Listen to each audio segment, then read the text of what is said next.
Hi Kannada tech YouTube ಚಾನಲ್ಗೆ ಸ್ವಾಗತ. ಇವತ್ತಿನ ವಿಡಿಯೋದಲ್ಲಿ ಏನು ನೋಡ್ತೀವಿ ಅಂದರೆ, ಸುಮಾರು ಜನ ಕಮೆಂಟ್ ಮಾಡಿದ್ರು. ಏನಪ್ಪ ಅಂದರೆ, ನನ್ನ ವಿಡಿಯೋದಲ್ಲಿ ಕಮೆಂಟ್ ಮಾಡಿದ್ರು, ನಮ್ಮದೇ ಆದ ಓನ್ ಡೈಲ್ ಆಗಿರೋ ವಾಟ್ಸಪ್ ಸ್ಟಿಕ್ಕರ್ಸನ್ನು ನಾವೇ ಕ್ರಿಯೇಟ್ ಮಾಡ್ಕೊಳ್ಳೋದು ಹೇಗೆ, ನಮಗಿಷ್ಟ ಆದಂಗೆ ಅಂತ ಕೇಳಿದರು. ಸೊ ಅವರಿಗೆ ಈ ವಿಡಿಯೋದಲ್ಲಿ ನಾನು ಆನ್ಸರ್ ಹೇಳ್ತೀನಿ.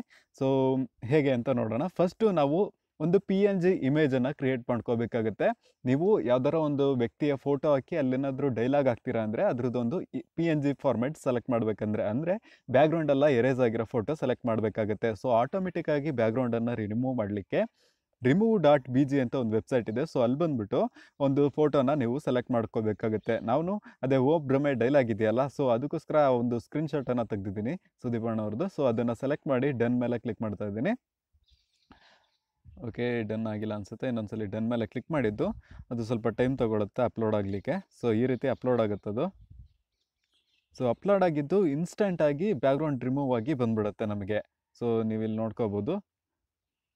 ವಿತ್ ಅಂದರೆ ನಾವು ಏನು ಎಡಿಟ್ ಮಾಡೋದೇ ಬೇಕಾಗಿಲ್ಲ. ಜಸ್ಟ್ ಡೌನ್ಲೋಡ್ ಮೇಲೆ ಕ್ಲಿಕ್ ಮಾಡಿದ್ರೆ ಸಾಕು, ಆ ಒಂದು ಬ್ಯಾಕ್ಗ್ರೌಂಡ್ ಎರೇಸ್ ಆಗಿರೋ ಇಮೇಜ್ ಬಂದ್ಬಿಟ್ಟು ಡೌನ್ಲೋಡ್ ಆಗಿರುತ್ತೆ. ಈಸಿಯಾಗಿ ನೀವು ಬ್ಯಾಕ್ಗ್ರೌಂಡನ್ನು ಎರೇಸ್ ಮಾಡ್ಕೋಬೋದು. ಸೊ ಈ ಒಂದು ವೆಬ್ಸೈಟಿಂದ ಈ ಒಂದು magic ನಡೀತಿತ್ತೆ.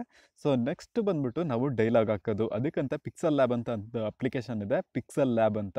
So application link, website link ಡಿಸ್ಕ್ರಿಪ್ಷನಲ್ಲಿ ಕೊಟ್ಟಿದ್ದೀನಿ. ಅಲ್ಲಿಂದ ಕ್ಲಿಕ್ ಮಾಡ್ಕೊಂಡು ಡೌನ್ಲೋಡ್ ಮಾಡ್ಕೊಂಡು ಓಪನ್ ಮಾಡಿದ್ರೆ ಈ ರೀತಿ ಇರುತ್ತೆ. ಇಲ್ಲಿ ಬಂದ್ಬಿಟ್ಟು ಈ ಒಂದು ಟೆಕ್ಸ್ಟ್ ಇರುತ್ತೆ ಆಲ್ರೆಡಿ, ಅದನ್ನು ಡಿಲೀಟ್ ಮಾಡ್ಕೊಳ್ಳಿ, ಓಕೆ ಕೊಟ್ಕೊಳ್ಳಿ. ನೆಕ್ಸ್ಟು ಇಲ್ಲಿ ಲಾಸ್ಟಿಂದ ಎರಡನೇದು ಲೇಯರ್ ಥರ ಇದೆಯಲ್ಲ, ಅಲ್ಲಿ ಬಂದ್ಬಿಟ್ಟು ಟ್ರಾನ್ಸ್ಪರೆಂಟ್ ಮೇಲೆ ಕ್ಲಿಕ್ ಮಾಡ್ಕೊಳ್ಳಿ. ಈಗ ಟ್ರಾನ್ಸ್ಪರೆಂಟ್ ಬರ್ತಾ ಇದೆ. ನೆಕ್ಸ್ಟು ಮಧ್ಯದಲ್ಲಿದೆಯಲ್ಲ, ಸೊ ಇಲ್ಲಿ ಕ್ಲಿಕ್ ಮಾಡ್ಕೊಳ್ಳಿ. ಆಮೇಲೆ ಇಂಪೋರ್ಟ್ ಮೇಲೆ ಕ್ಲಿಕ್ ಮಾಡ್ಕೊಳ್ಳಿ. ಕ್ಲಿಕ್ ಮಾಡ್ಕೊಂಡಾದ್ಮೇಲೆ ಇಲ್ಲಿ ರೀಸೆಂಟಲ್ಲಿ ನಾವು ಎರೇಸ್ ಮಾಡಿರೋ, ಆಟೋಮೆಟಿಕ್ಕಾಗಿ ಎರೇಸ್ ಮಾಡಿರೋ ಬ್ಯಾಕ್ಗ್ರೌಂಡ್ ಇಮೇಜ್ ಇರುತ್ತಲ್ಲ ಸುದೀಪಣ್ಣವ್ರದ್ದು, ಅದನ್ನು ಸೆಲೆಕ್ಟ್ ಮಾಡ್ಕೊಳ್ಳೋಣ. ಆಮೇಲೆ ಕ್ರಾಪ್ ಬೇಕಾದರೆ ಮಾಡ್ಕೋಬೋದು as your wish. Okay, crop ಮಾಡ್ಕೊಂಡಾಯಿತು. ಇದನ್ನು ಸ್ವಲ್ಪ ದೊಡ್ಡಕ್ಕೆ ಮಾಡ್ಕೊಳ್ಳೋಣ.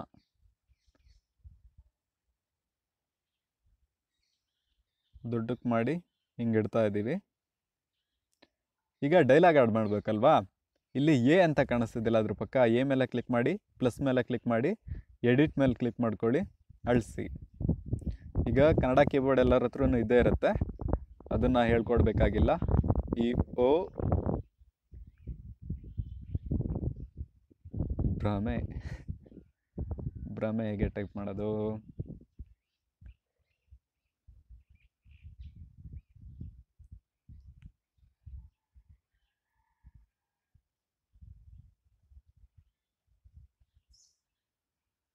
ಓ ಭ್ರಮೆ ಅಂತ ಟೈಪ್ ಮಾಡಿ ಓಕೆ ಮೇಲೆ ಪ್ರೆಸ್ ಮಾಡ್ಕೊಳ್ಳಿ. ಆಮೇಲೆ ಟೆಕ್ಸ್ಟ್ ಕಲರ್ ಚೇಂಜ್ ಮಾಡಬೇಕಲ್ಲ, ಇಲ್ಲೇ ಸ್ವಲ್ಪ ಸ್ಲೈಡ್ ಮಾಡಿದ್ರಿ ಅಂದರೆ ಇಲ್ಲಿ ಕಲರ್ ಇರುತ್ತೆ, ರೆಡ್ ಕಲರ್ ಯಾವ್ದಾರ ಸೆಲೆಕ್ಟ್ ಮಾಡ್ಕೋಬೋದು ನಿಮ್ಮ ಇಷ್ಟ. ಸೊ ಸೆಲೆಕ್ಟ್ ಮಾಡ್ಕೊಂಬಿಟ್ಟು ಈ ರೀತಿ ಇಡೋದು. ಸೊ ಈ ರೀತಿ ಇಟ್ಟರೆ ನಮ್ಮ ಡೈಲಾಗ್ ಕ್ರಿಯೇಟ್ ಆಗಿದೆ. ಬೇಕಿದ್ರೆ ನಾವು ಈ ಒಂದು ಟೆಕ್ಸ್ಟ್ನ ಸ್ಟೈಲೆಲ್ಲ ಚೇಂಜ್ ಮಾಡ್ಕೋಬೋದು, ಬೋಲ್ಡ್ ಮಾಡ್ಕೋಬೋದು, ಇಟಾಲಿಕ್ ಮಾಡ್ಕೋಬೋದು, ಇಲ್ಲಾಂದರೆ ಅಂಡರ್ಲೈನ್ ಮಾಡ್ಕೋಬೋದು, ಇಲ್ಲಾಂದರೆ ಏನು ಬೇಡ ಅಂದರೆ ಬೇಡ. ನೆಕ್ಸ್ಟು ಈ ಒಂದು ಫಂಟ್ ಇದೆಯಲ್ಲ, ನಾನು ಫಂಟ್ ಫೈಲನ್ನು ಕೊಟ್ಟಿರ್ತೀನಿ. ಇಲ್ಲಾಂದರೆ ನೀವು ಇಂಟರ್ನೆಟ್ಟಲ್ಲಿ ಸರ್ಚ್ ಮಾಡ್ಕೊಳ್ಳಿ, external funds, Kannada fund styles ಅಂತ TTF ಸರ್ಚ್ ಮಾಡಿಕೊಂಡು ನೀವು ಅದನ್ನು ನಿಮ್ಮ ಒಂದು ಸ್ಟೋರೇಜು, ಆಮೇಲೆ ಇಂಟರ್ನಲ್ ಮೆಮೊರಿ, ಫಂಡ್ಸ್ ಫೋಲ್ಡ್ರಲ್ಲಿ TTF ಫೋಲ್ಡ್ರನ್ನ ನೀವು ಕಾಪಿ ಮಾಡಿ ಪೇಸ್ಟ್ ಮಾಡ್ಕೊಳ್ಳಿ. ಅಂದರೆ ಬೇರೆ ಸ್ಟೈಲ್ ಬೇಕು ಅಂದರೆ ನೀವು ಇಲ್ಲಿ ಮೇಲೆ ನೋಡ್ಕೋಬೋದು, ಈ ರೀತಿ ಎಲ್ಲ ಸ್ಟೈಲ್ ಚೇಂಜ್ ಆಗುತ್ತೆ.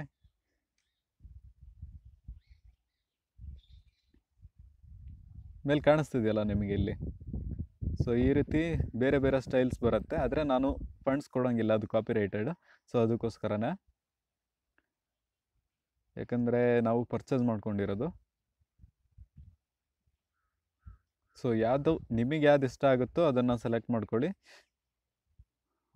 ಅಷ್ಟು ಚೆನ್ನಾಗಿ ಬಂದಿಲ್ಲ.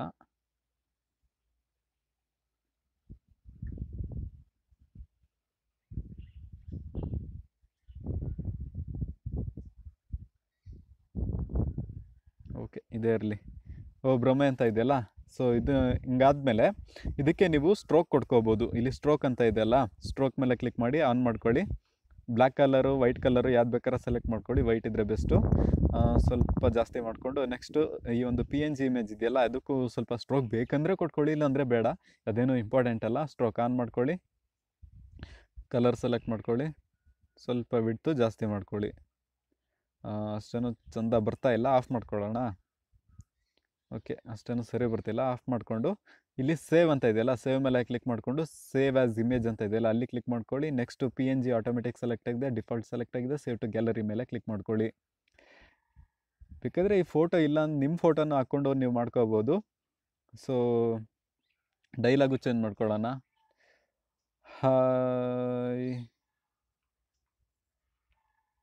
ಹಾಯ್ ಅಂತ ಹಾಕ್ಕೊಳ್ಳೋಣ. ಇದನ್ನು ಹಿಂಗೆ ಹೇಳಿದ್ರೆ ಸೈಜ್ ದಪ್ಪ ಆಗುತ್ತೆ. ಮಧ್ಯದಲ್ಲಿ ತಂದಿಡೋಣ. ಸೊ ಟೆಕ್ಸ್ಟ್ ಮೇಲೆ ಕ್ಲಿಕ್ ಮಾಡಿ, ಇಲ್ಲಿ ಪೊಸಿಷನ್ ಇದೆಯಲ್ಲ, ಪೊಸಿಷನ್ ಪಕ್ಕ ಒಂದಿದೆಯಲ್ಲ ಅದನ್ನು ಸೆಲೆಕ್ಟ್ ಮಾಡಿ ಮಧ್ಯ ಮಾಡ್ಕೊಳ್ಳೋಣ. ಸೇವ್ ಮೇಲೆ ಕ್ಲಿಕ್ ಮಾಡಿ ಡಿಫಾಲ್ಟ್ ಇಮೇಜನ್ನು ಸೆಲೆಕ್ಟ್ ಮಾಡ್ಕೊಳ್ಳೋಣ. ಆಮೇಲೆ ಮತ್ತೆ ಇದನ್ನು ಎಡಿಟ್ ಮಾಡ್ಕೊಳ್ಳೋಣ. ಏನೋ